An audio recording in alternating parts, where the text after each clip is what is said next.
Muy buenas tardes, queridos hermanos. En realidad es un privilegio poder estudiar la palabra de Dios. Ya estamos prácticamente en una nueva semana y queremos tener este espacio, el repaso o el resumen de la lección que nos espera estudiar desde el día de hoy y los próximos días. Se trata del libro del profeta Isaías y va a ser un desafío para todos nosotros porque no solamente viene la historia del profeta y su ministerio, sino también algunos temas proféticos. Por lo tanto, antes de empezar, quisiera tener una oración. Inclinemos nuestros rostros. Querido Dios, te damos gracias porque tú nos permites estudiar tu palabra. Danos sabiduría e inteligencia para poder captar las enseñanzas valiosas que tienes en ella. Cuida de nuestros hermanos, nombre por nombre. También a nuestros amigos, quienes están en necesidad. Quédate en nuestro corazón, porque te lo pido en el nombre de Jesús. Amén. Amén. Muy bien, como les decía, estamos comenzando a estudiar el libro del profeta Isaías. Y la lección número 1 se titula Crisis de Identidad. El verso está basado en el mismo libro de Isaías, capítulo 1, versículo 18. Y dice así: Venid luego, dice Jehová, y estemos a cuentas.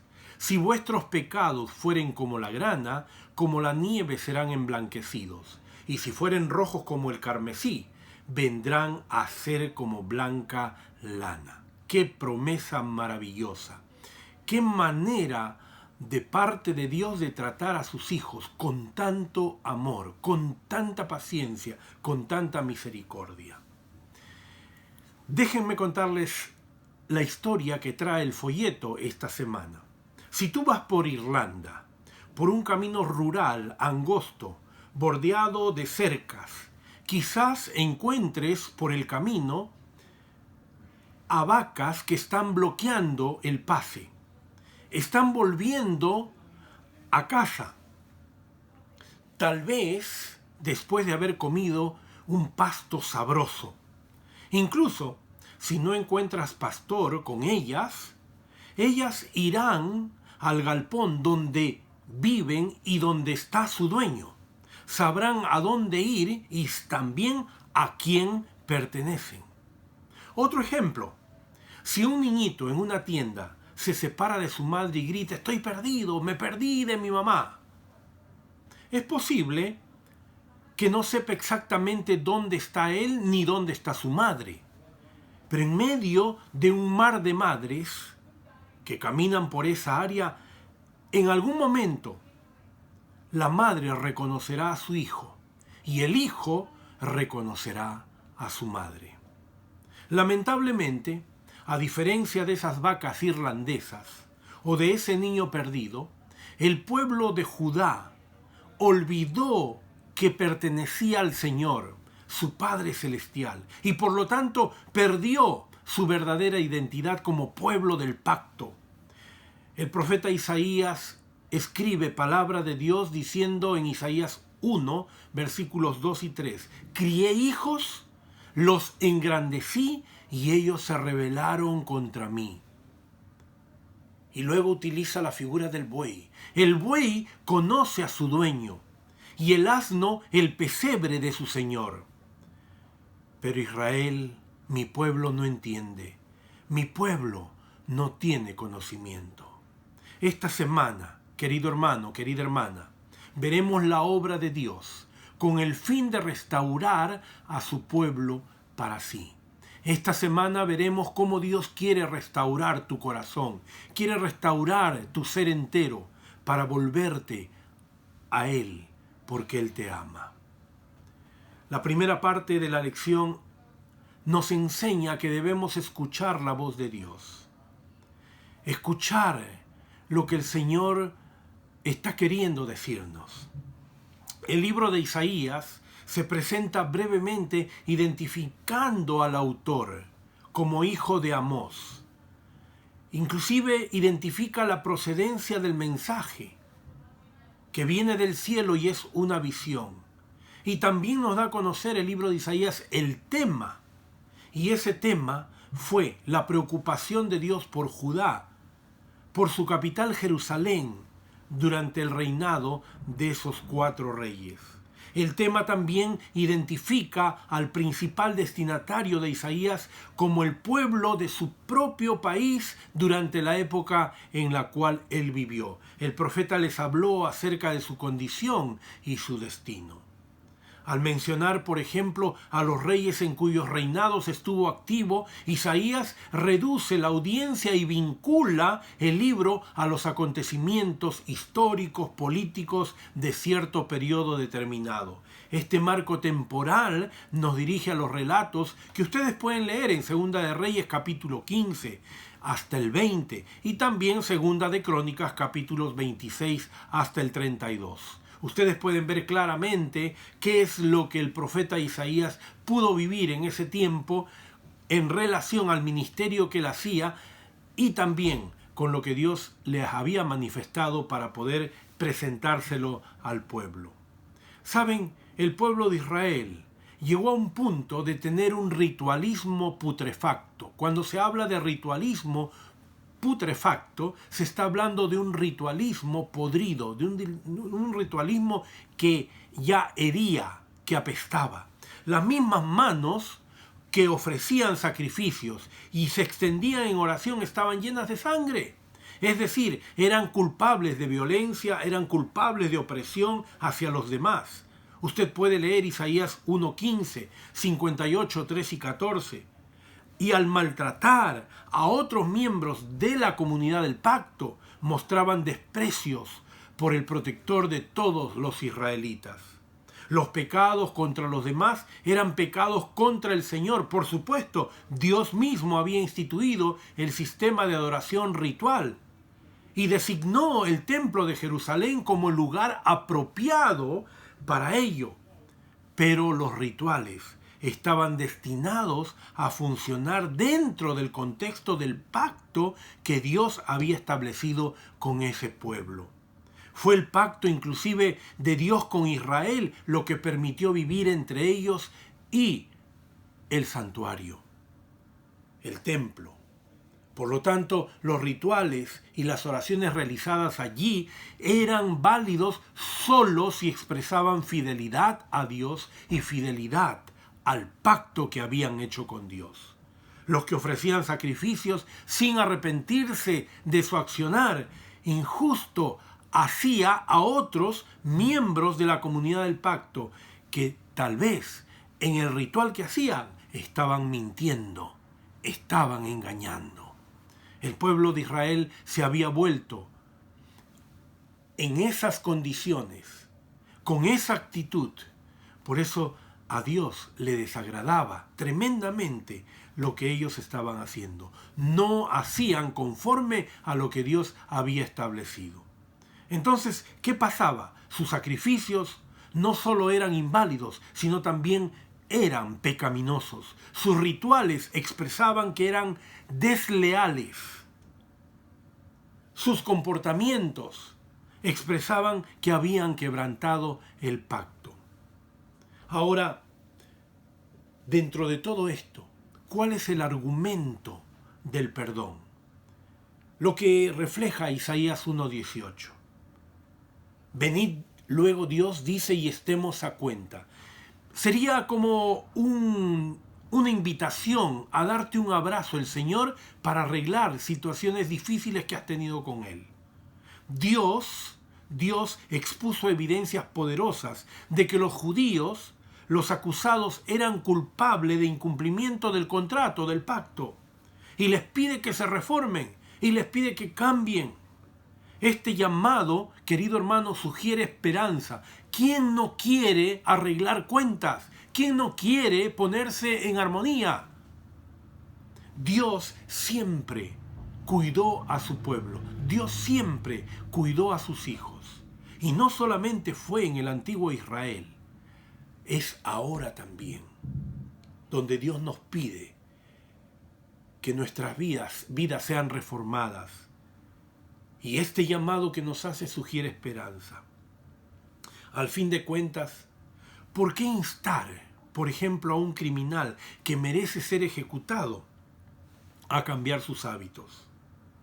¿Cómo podría un prisionero en el corredor de la muerte restituir al agraviado, hacer justicia al huérfano, amparar a la viuda? Pero sabes, cuando Dios dice eso, cuando Dios dice, vengan ahora, vamos a resolver este asunto, nosotros podemos comprender que el Señor aún trata de hacernos razonar, de querer razonar con su pueblo, aún trata de hacer que el pueblo se arrepienta, se aparte de sus malos caminos, no importa cuán degenerado se haya vuelto. El Señor les dice que sus pecados rojos se volverán blancos. ¿Por qué los pecados son rojos? Porque el color rojo es el color de sangre, culpa de sangre. Eso estaba cubriendo las manos del pueblo. Por otro lado, el blanco es el color de la pureza, de la ausencia de culpa de sangre. Aquí Dios ofrece cambiarlos. Y saben, en el pasado, el Señor ha cambiado el corazón de muchos que han aceptado el desafío de amarlo y de ponerse a cuentas con Él. Hoy en día el Señor también nos ofrece lo mismo. Y Él quiere que volvamos a sus brazos, que nos arrepintamos. Y que en lugar de que nuestra vida esté marcada con un color rojo de sangre, esté marcada con un color blanco de pureza, de ausencia de culpa, de haber entrado en una relación real con el Señor. Este tipo de lenguaje que usa el profeta Isaías lo usó también David cuando clamó al Señor, Señor, examíname a mí mismo, déjame que yo pueda ver mi condición. Contra ti solamente he pecado. Quita de mí el oprobio. Y ahora en Isaías el argumento de Dios es un ofrecimiento para perdonar al pueblo. Hermanos, el argumento del perdón es el deseo de Dios que quiere perdonar tu pecado. Qué linda actitud de Dios. La lección también trae otra parte interesante, comer o ser consumido. En Isaías capítulo 1, 19 al 31 nos amplía este panorama. ¿Qué tema aparece aquí que se repite en toda la Biblia? Miren qué interesante, al leer estos pasajes nosotros encontramos una estructura lógica del profeta Isaías. Si el pueblo decide estar dispuesto a obedecer a Dios, comerá el bien de la tierra. Si el pueblo está decidido a hacer lo correcto delante de Dios, entrará a la tierra prometida. Si nosotros como adventistas del séptimo día estamos dispuestos a obedecer a Dios, nos espera la vida eterna. Pero por el contrario, si alguien rechaza el ofrecimiento de perdón y restauración y se rebela contra Dios, será consumido a espada. Eso es lo que dice la Biblia.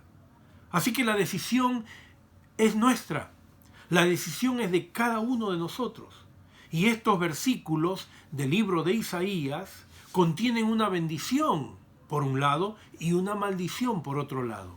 Por lo tanto, todo esto es condicional. Si obedeces, tienes una recompensa de gozo, de esperanza y eterna. Pero si tú desobedeces, la muerte. Por esa razón, estas profecías son condicionales. Isaías capítulo 1 reitera y aplica las palabras de Moisés registradas en Deuteronomio capítulo 30, versículos 19 y 20. En ese momento en que estableció el pacto con la nación de Israel, el Señor dijo lo siguiente: a los cielos y a la tierra llamo por testigos hoy contra vosotros, que os he puesto delante de vosotros la vida y la muerte, la bendición y la maldición. Deja que el Señor sea tu guía. Obedécele y tendrás bendición. No solamente ahora, sino por la eternidad. Ahora, la lección trae un subtítulo bastante interesante, el fatídico canto de amor. ¿Cómo así? En Isaías capítulo 5, versículos del 1 al 7, ahí hay un cántico de Isaías. Pero ¿cuál es el significado de esta parábola? Dios explica el significado de la parábola recién al final en el versículo 7. Al usar esta historia o esta parábola, ayuda al pueblo a verse objetivamente para admitir su verdadera condición. Qué lindo es poder admitir nuestra condición. Y Dios efectivamente utilizó este enfoque con el rey David. Llamarlo al arrepentimiento para que él pueda tener una canción de amor. Dios revela desde el principio su motivación hacia su pueblo, su relación con él. Es ahí donde emana el carácter de él. Y ese carácter es amor, lo que dice Primera de Juan 4:8. Si conocemos a Dios, nosotros conoceremos de su gran amor, porque Dios es amor. Por lo tanto, Él espera una respuesta de amor a cambio de una actitud correcta, una actitud de obediencia. ¿Sabes?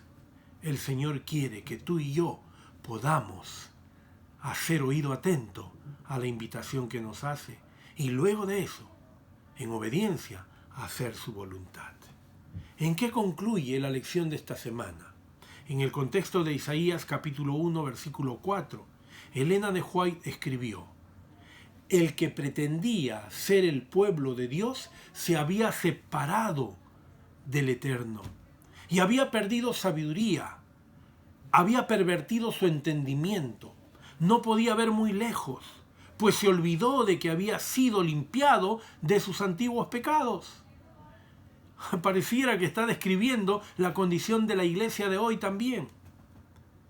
Y sigue diciendo la sierva de Dios: el pueblo de Israel se movía inquieta e inseguramente en la oscuridad, procurando borrar de su mente el recuerdo de la libertad, de haber salido de Egipto, de la esclavitud, la seguridad y la felicidad que antes habían tenido. Se hundieron en toda clase de locuras insolentes y temerarias, se opusieron a la providencia de Dios y ahondaron la culpa que ya pesaba sobre ellos. Escucharon las acusaciones de Satanás contra el carácter de Dios y representaron a Dios como desprovisto de misericordia y de perdón. Eso es lo que nunca debe pasar en nuestra vida. El Señor quiere que nosotros aceptemos la invitación de llamarnos a estar a cuentas con Él. Tal vez, querido hermano, tú hasta aquí, en algún momento, has sido rebelde con el Señor. No lo vuelvas a hacer. En esta tarde Dios te invita para que tú vuelvas a sus brazos. Él te dice: estemos a cuenta, vamos a arreglar la situación. Tu vida está siendo golpeada por el pecado, está siendo golpeada por tu mismo orgullo, por tu suficiencia propia. Ven, yo quiero arreglar esa situación contigo. Si tus pecados fueren como la grana, como la nieve, serán emblanquecidos. Y si fueren rojos como el carmesí, vendrán a ser como blanca lana. Hermano querido, que Dios te bendiga. Que esta semana sea una semana llena de experiencias positivas de haber vuelto a los brazos de Jesús. Y verás que tu experiencia de vida será totalmente diferente. Que Dios te acompañe, que tengas una linda semana, que este nuevo año que se avecina pueda ser un año lleno de victorias, aferrados, tomados de la mano de Jesús. Quiero hacer una oración. Y luego de la oración, por favor, canta de todo corazón el himno de despedida del sábado. Y es ahí cuando cerraremos nuestro programa. Oremos. Querido Padre Celestial, te damos gracias porque tú estás interesado en hacernos volver a ti. Tú estás interesado en que nosotros nos pongamos a cuentas contigo. Que nuestro corazón sea dócil, que nuestro corazón esté dispuesto para poder recibir tu santa bendición. Ahora, al proyectarnos a una nueva semana, queremos caminar contigo. Queremos hacer tu voluntad y queremos también, al estar a cuentas, poder gozar de las bendiciones que tienes para nosotros. Quédate en nuestro corazón, porque te lo pedimos en el nombre de Jesús. Amén.